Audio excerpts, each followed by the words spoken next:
Et en 1994, en Kabylie, il n'y avait pas d'école. OK? Il y avait eu un boycott scolaire. Est-ce que c'est vous qui avez levé la main et qui a lancé ce boycott-là?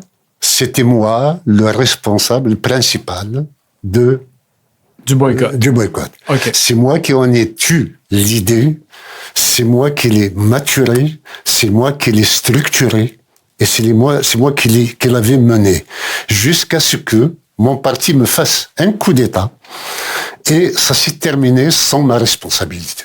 Est-ce que vous étiez le seul?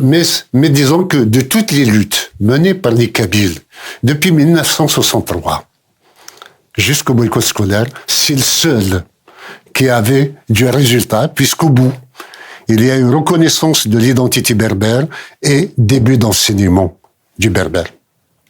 Donc, ça n'a pas été vain, le sacrifice de cette génération, surtout que c'est la même génération qui a été aussi celle qui s'était soulevée à l'assassinat de Mahtoub Younes en 1998, et c'est elle qui avait fait le Printemps noir.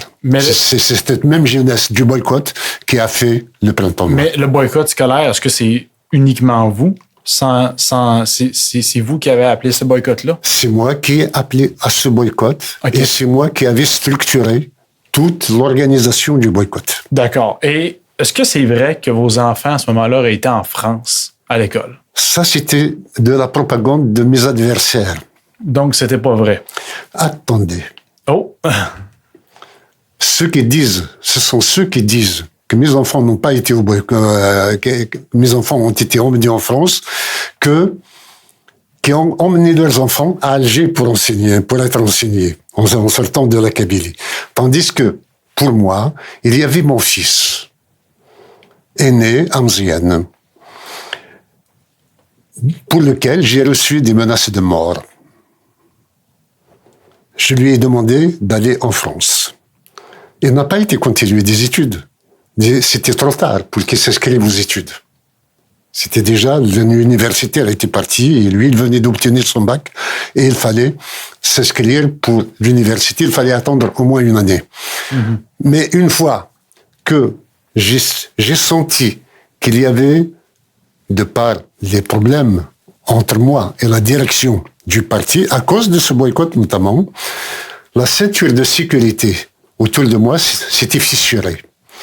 Et les menaces que j'ai reçues contre mes enfants, je les ai prises au sérieux, et j'ai été demandé aux autorités, à l'ambassade de France. J'avais une connaissance là-bas qui m'a donné un visa pour l'ensemble de ma famille, que j'ai emmené le 13 février. Le boycott était terminé. Ah, ok, donc mes enfants ne pouvaient pas être scolarisés. Là aussi, l'année était avancée. Il était trop tard. Donc c'était trop tard. On a juste essayé d'altérer mon nom pour dire voilà, il a engagé le boycott et ses enfants sont partis ailleurs. Voilà, que les choses soient claires une bonne pour toutes.